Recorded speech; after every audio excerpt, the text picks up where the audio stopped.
বৈষম্য বিরোধী ছাত্র আন্দোলনের তোপের মুখে দেশ ছেড়ে পালিয়েছেন শেখ হাসিনা। উদ্ভূত পরিস্থিতিতে বিভিন্ন রাজনৈতিক দলের শীর্ষ নেতা ও সুশীল সমাজের প্রতিনিধিদের সঙ্গে বৈঠক করেন সেনাবাহিনীর প্রধান জেনারেল ওয়াকারুজ্জামান, যেখানে রাজনৈতিক দলের মধ্যে উপস্থিত ছিলেন জামায়াত আমির ডাক্তার শফিকুর রহমান। 100 গ্রাম রাঁধুনি হলুদ বা মরিচের গুঁড়ার সাথে 2টি এবং 200 গ্রামের সাথে 4টি রাঁধুনি স্বাদ মিশালি ফ্রি। এছাড়া বিএনপির শীর্ষ নেতা সহ রাজনৈতিক দলের নেতৃবৃন্দ ছিলেন, তবে ছিলেন না আওয়ামী লীগের কোনো নেতা। বৈঠক শেষে এক প্রশ্নের জবাবে একথা জানান সেনাপ্রধান। এখানে আওয়ামী লীগের কেউ ছিল না। এর আগে কোটা সংস্কার ও পরবর্তী অসহযোগ আন্দোলন ঘিরে নিহত ছাত্র জনতার প্রতিবাদে গোটা দেশ যখন উত্তাল, ঠিক সে সময় এক প্রজ্ঞাপনে বাংলাদেশ জামায়াত ইসলামীকে নিষিদ্ধ করে সরকার। 1 আগস্ট স্বরাষ্ট্র মন্ত্রণালয়ের জননিরাপত্তা বিভাগ থেকে এ সংক্রান্ত প্রজ্ঞাপন জারি করা হয়। ঘটনার 4 দিন না যেতেই এবার জামায়াত আমির জায়গা করে নিলেন অন্তর্বর্তী সরকার গঠনে নিয়ে সেনা প্রধানের বৈঠকে।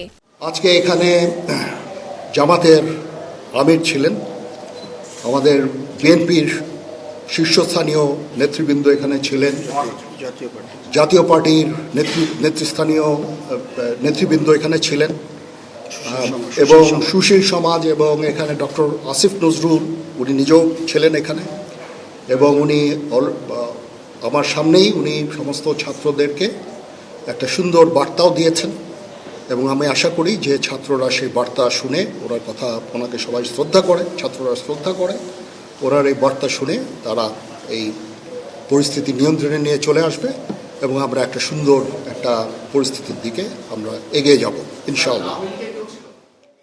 বৈঠক শেষে জাতির উদ্দেশ্যে সংক্ষিপ্ত ভাষণ দিয়েছেন সেনাপ্রধান। কোন কোন রাজনৈতিক দলের সঙ্গে বৈঠক করেছেন সাংবাদিকদের এমন প্রশ্নের জবাবে সেনাপ্রধান বলেন, বিএনপি, জাতীয় পার্টি ও জামায়াতে ইসলামীর সঙ্গে বৈঠক হয়েছে।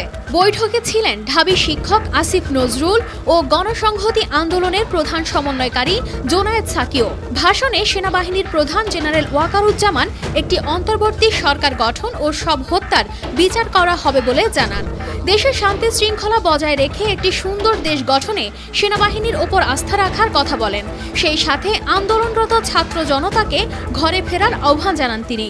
সেনাবাহিনী শান্তি শৃঙ্খলা বজায় রাখার কাজ চালিয়ে যাবে। কানিস ফাতেমা শিমু, RTV। সবার দায়িত্ব, ছাত্রদের দায়িত্ব, রাজনৈতিক নেতৃবৃন্দ এবং রাজনৈতিক কর্মীদের দায়িত্ব হচ্ছে সেনাবাহিনীকে সাহায্য করা, এবং আপনারা মিডিয়ার মাধ্যমে আমাদেরকে এই যে একটু আমাদের সাহায্য করেন, সুতরাং আমরা তাহলে এই পরিস্থিতি নিয়ন্ত্রণ সহজেই নিয়ে আসতে পারি।